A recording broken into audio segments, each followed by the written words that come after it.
اور اللہ کافروں کو ہدایت نہیں دیتا۔ یہاں وہ 5 رکوع ختم ہوئے ہیں کہ جن کا تعلق ہے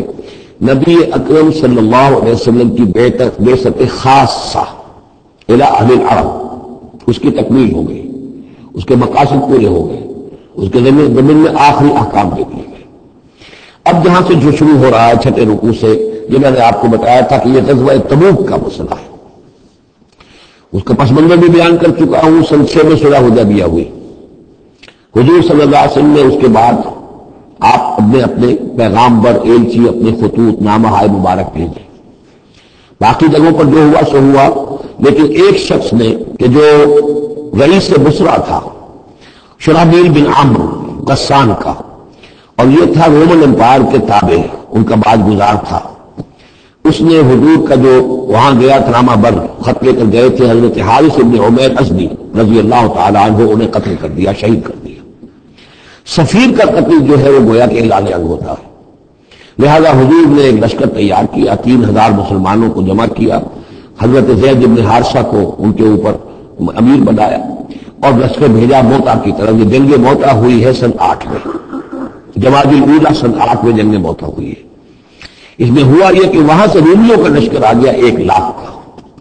اور مسئلہ یہ پیدا ہوا کہ اب ہمیں مقابلہ کرنا چاہیے یا نہیں، لیکن مسلمانوں نے کہا کہ ہم تو شہادت کے شائق ہیں، شہادت ہے مطلوب و مقصود مومن، نہ مال غنیمت نہ کشور کشائی۔ تو جنگ ہوئی، نتیجہ یہ ہوا کہ حضرت زید بن حارثہ بھی شہید ہوئے۔ پھر حضور نے پہلے ہی بتا دیا تھا کہ اگر وہ شہید ہو جائیں تو پھر جعفر بن ابی طالب جو حضور کے چچا بھائی تھے حضرت جعفر طیار، پھر وہ ہوں گے کمانڈر، انہوں نے چاہ لیا، وہ بھی شہید ہو گئے۔ ان کے بعد انہوں نے فرمایا تھا کہ عبداللہ ابن رواحہ انصاری ہوں گے، انہوں نے 4 سنبھالا، وہ بھی شہید ہو گئے۔ پھر آخر کار حضرت خالد بن ولید نے خود اپنے ہاتھ میں کمان سنبھالی اور کسی طریقے سے وہ اپنے اس لشکر کو بچا کر لے آئے۔ تو یہ صورتحال ہوئی جنگ موتا کی۔ اس کے بعد نبی اکرم صلی اللہ علیہ وسلم نے پھر اعلان عام کیا کہ اب میں خود جاؤں گا، اور اب وہ جنگ تبوک کا مسئلہ ہوا کہ اب تمام مسلمان ہر صاحب ایمان کے لیے میرے ساتھ نکلنا ضروری ہے، ہم تبوک تک جائیں گے۔ تبوک آخری سڑک تھی کہ جو رومن امپائر جہاں سے شروع ہو جاتی تھی، یہ حجاز کا آخری شہر ہے، مدینے سے جہاں تک میرا اندازہ ہے کہ 300 ساڑھے 300 میل شمال میں ہے، اور بڑا سخت جو ہے صحرا درمیان میں آتا ہے۔ شدید گرمی کا موسم تھا، شدید گرمی کا موسم، کبھی طویل سفر، ادھر فصل تیار تھی، یہ کھجوریں پکی ہوئی تھی، اگر انہیں اتاریں گے نہیں وقت پر تو ضائع ہو جائے گی، اور اگر سب مرد چلے جاتے تو عورتیں تو کھجوریں نہیں اتار سکتی، یہ کھجور کا اتارنا جو ہے پھل کا وہ آسان کام نہیں ہوتا۔ یہ سارے ایسے امتحانات جمع ہو گئے، اس کے لیے اہل ایمان کا بھی آخری امتحان ہو گیا، جس کے نتیجے میں جو منافقین تھے ان کا گویا کہ تشت بام ہو گیا، ان کا معاملہ، ان کی کمزوریاں، ان کی خباثتیں کھل کر سامنے آ گئی۔ تو یہ یوں سمجھیے کہ یہ 11 رکوع منافقین کے موضوع پر قرآن مجید کا آخری مقام اور ذروہ سلام ہے۔ جیسے کہ اس سے پہلے سورہ نساء کے اندر بہت بڑا حصہ جو ہے تقریباً نصف سورت جو ہے وہ متعلق تھی منافقین سے ہی، یہاں پر بھی یوں سمجھیے کہ یہ 11 رکوع جو ہے وہ بہت سے مضامین اس میں آئیں گے، لیکن یہ کہ ایک جو درمیان میں یوں سمجھیے کہ جو دھاگا ہوتا ہے جس میں موتی پروئے ہوئے ہیں، ان میں وہی منافقین کا مضمون ہے۔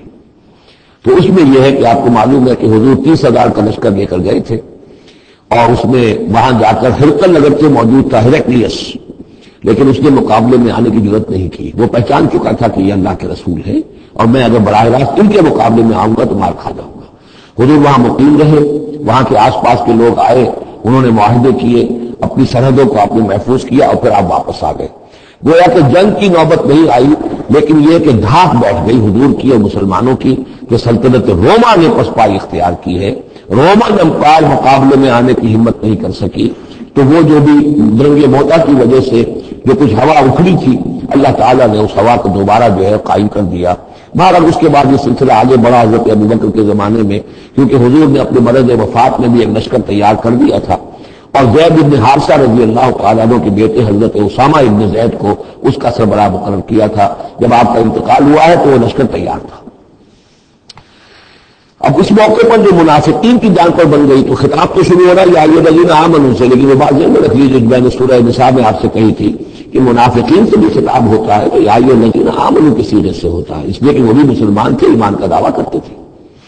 یا ایھا الذین آمنوا ما لکم اذا قیل لکم انفروا فی سبیل اللہ ثاقلتم الی الارض، اے ایمان کے دعوے داروں، تمہیں کیا ہو گیا ہے جب تم سے کہا جاتا ہے نکلو اللہ کی راہ میں تو تم گرے جاتے ہو، دھسے جاتے ہو زمین کی طرف، یعنی کہ پاؤں من من کے بھر کے ہو گئے، اٹھا نہیں جا رہا، حوصلہ جو ہے جواب دے گیا۔ اَرَضِیتُم بِالْحَیَاۃِ الدُّنْیَا مِنَ الْآخِرَۃِ، اب یہ وہی سرچنگ کوسچن، ذرا سوچو کیا تم نے آخرت کی بجائے دنیا کی زندگی کو قبول کر لیا ہے؟ دعوے دار تو ہو ایمان بالآخرت کے،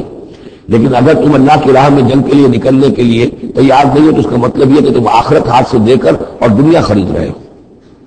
فَمَا مَتَاعُ الْحَیَاةِ الدُّنْیَا فِی الْآخِرَةِ إِلَّا قَلِیلٌ، تو جان لو کہ دنیا کی پوری زندگی کا ساز و سامان آخرت کے مقابلے میں کچھ بھی نہیں ہے، نہ ہونے کے برابر ہے، بہت قلیل۔ إِلَّا تَنْفِرُوا، اگر نہیں نکلو گے اللہ کی راہ میں، يُعَذِّبْكُمْ عَذَابًا أَلِيمًا، تمہیں عذاب دے گا، دردناک عذاب، وَيَسْتَبْدِلْ قَوْمًا غَيْرَكُمْ، اور تمہیں ہٹا کر کسی اور قوم کو لے آئے گا۔ اس نے اپنے دین کا جھنڈا اٹھوانا ہے، تم نہیں اٹھاتے، تمہیں دفع کرے گا، ریجیکٹ کرے گا، بردود کر دے گا اور کسی اور قوم کو لے آئے گا۔ وَلَا تَضُرُّوهُ شَيْئًا، تم اللہ کا کوئی نقصان نہیں کر سکو گے۔ اللہ عَلَىٰ كُلِّ شَيْءٍ قَدِيرٌ، اللہ ہر چیز پر قادر ہے۔ إِلَّا تَنْصُرُوهُ، اگر تم ان کی مدد نہیں کرو گے یعنی حضور کی، فقد نصرہ اللہ اذ اخرجہ الذین کفروا ثانی اثنین اذ ہما فی الغار، جبکہ کافروں نے انہیں اپنے گھر سے اور مکے سے نکلنے پر کر دیا تھا، جبکہ دو میں کے دوسرے تھے، دو ہی تھے، حضور تھے اور حضرت ابوبکر تھے رضی اللہ تعالی عنہ۔ اذ ہما فی الغار، جبکہ وہ دونوں غار میں تھے۔ اذ یقول، یہ غار ثور کا واقعہ ہے۔ اذ یقول لصاحبہ لا تحزن، جب حضرت ابوبکر نے رضی اللہ تعالی عنہ یہ کہا کہ حضور یہ تو پہنچ گئے ہیں غار کے دہانے تک، اگر کسی نے ذرا بھی نیچے جھانک لیا تو ہم نظر آ جائیں گے، تو حضور نے فرمایا لا تحزن، فکر نہ کرو، ان اللہ معنا، اللہ ہمارے ساتھ ہے۔ فانزل اللہ سکینتہ علیہ، تو اللہ تعالیٰ نے تسکین اور سکون نازل کر دیا ان پر، وأیدہ بجنود لم تروها، اور ان کی مدد فرمائی ان لشکروں سے جنہیں تم نہیں دیکھتے، وجعل کلمۃ الذین کفروا السفلی، اور جس کا نتیجہ یہ نکلا ہے کہ کافروں کا کلمہ وہ نیچا پڑ چکا ہے، پورے جزیرہ نما عرب کے اندر اللہ کا دین جو ہے غالب آ چکا ہے۔ وجعل کلمۃ الذین کفروا السفلی، اللہ نے بنا دیا ہے کافروں کی بات کو سب سے نیچے،